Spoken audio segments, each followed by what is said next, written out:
Everyone, good morning. আমি রূপালী। আমার আরও একটা নতুন ভিডিওতে তোমাদের সকলকে জানাই অনেক অনেক স্বাগত। আশা করি তোমরা সবাই খুব ভালো আছো, আর আমরাও কিন্তু বেশ ভালো আছি। আজকের বারটি হচ্ছে রবিবার, আর এখন ঘড়ির কাঁটায় বেজে গেছে ঠিক সকাল 10:10। এখন থেকে তোমাদেরকে সাথে নিয়ে আমি আমার আজকের ভিডিওটা শুরু করলাম। ঘুম থেকে উঠে আজকে অনেক বাসি কাজ ছিল, তাই সমস্ত বাসি কাজ শেষ করে স্নান করে একেবারে চলে এসেছি ছাদে। আর সকালে সোনামায়ের যে কাপড় চোপড়গুলো ছিল সেগুলোও কিন্তু কেচে নিয়েছিলাম, তো সেগুলো মেলে দিয়ে গিয়েছিলাম ওই 8:30টার দিকে। এখন দেখলাম এক পিঠটা শুকিয়ে গেছে, আরেক পিঠটা শুকানোর জন্য নিচে দিয়ে দিলাম, কারণ আলনার থেকে আমার মনে হয় মেঝের মধ্যে যদি কাপড়গুলো মেলে দেওয়া হয় তাহলে তাড়াতাড়ি শুকিয়ে যায়। তো সেই কাপড়গুলো আগে প্রথমে মেঝের মধ্যে এক এক করে মেলে দিলাম, তারপরে স্নান করার সময় যে কাপড়গুলো কেচেছিলাম সেগুলো এখন মেলে দেব। তোমরা আমাকে অনেকেই বলছো, দিদি ভাই তুমি এখন লাইভে কেন আসছো না? আসলে সত্যি কথা বলতে গেলে এখন এতটাই ব্যস্ত হয়ে পড়েছি, কোনো রকমের ভিডিও করা ছাড়া আর কিচ্ছু কাজ করতে পারছি না। অনেকেই হয়তো ভাবতে পারো কি এমন ব্যস্ততা। আসলে বাড়ির তো সব কাজ আছেই, বুঝতেই পারছো, যে কাজগুলো আগে করতাম সেগুলো তো করতেই হচ্ছে। তাছাড়া কিছু বাড়তি কাজ যেমন অ্যাড হয়েছে, সেগুলো হচ্ছে সকাল থেকে সোনামায়ের খাবার কি খাওয়াবো সেটা তো মাথার মধ্যে চিন্তা থাকে, কারণ প্রত্যেক দিন এক খাবার দিলে ওদেরও তো ভালো লাগে না, তাই না?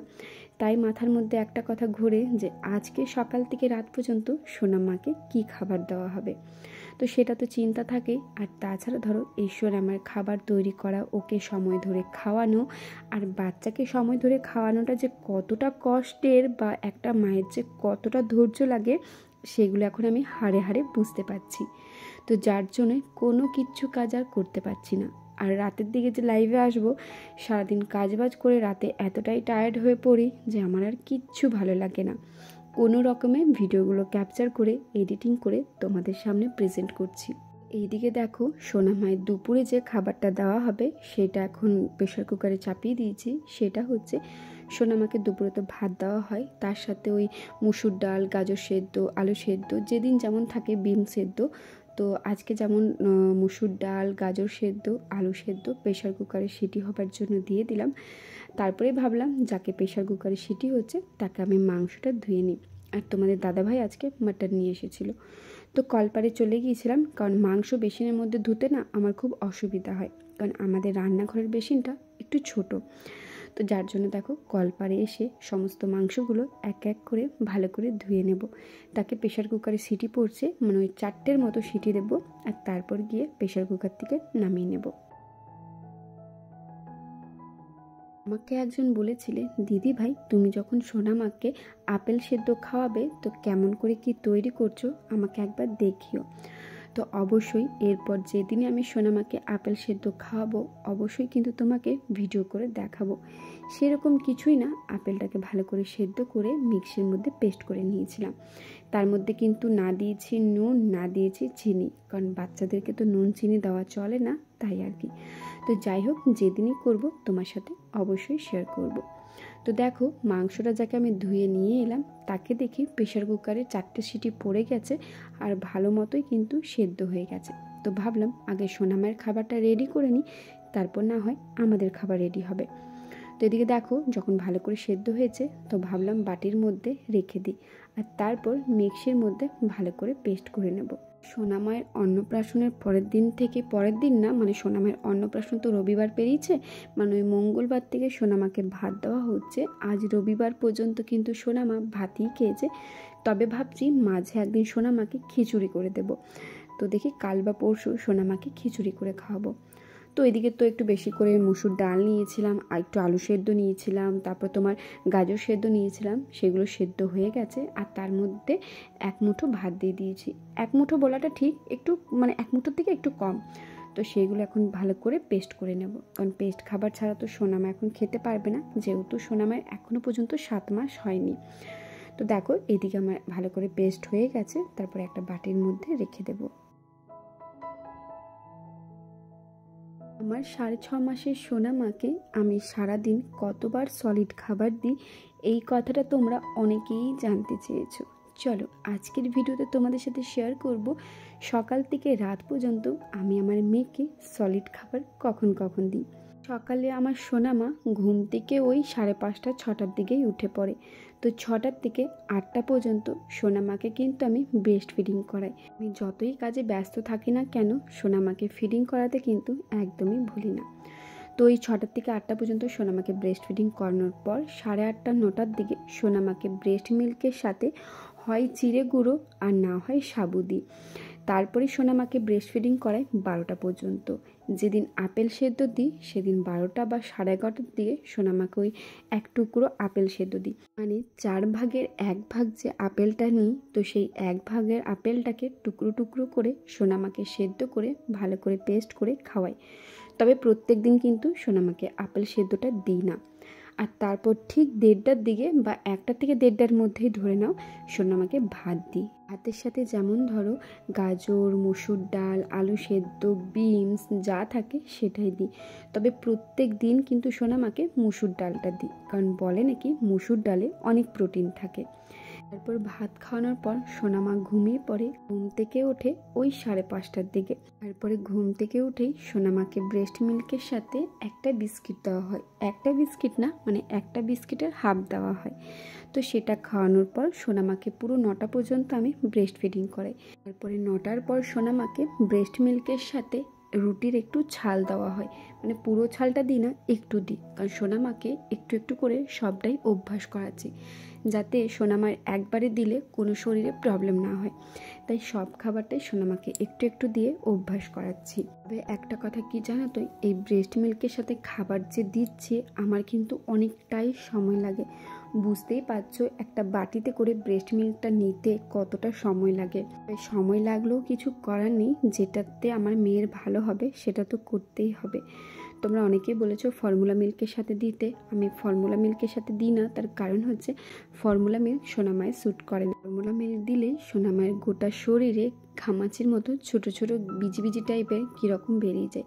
তাই ফর্মুলা মিল্কটা সোনামাকে দেওয়া হয় না বলে, আর তোমরা গরুর দুধ দিতে বারণ করেছো বলে সোনামাকে কিন্তু ব্রেস্ট মিল্কের সাথেই আমি সমস্ত খাবারগুলো দিচ্ছি।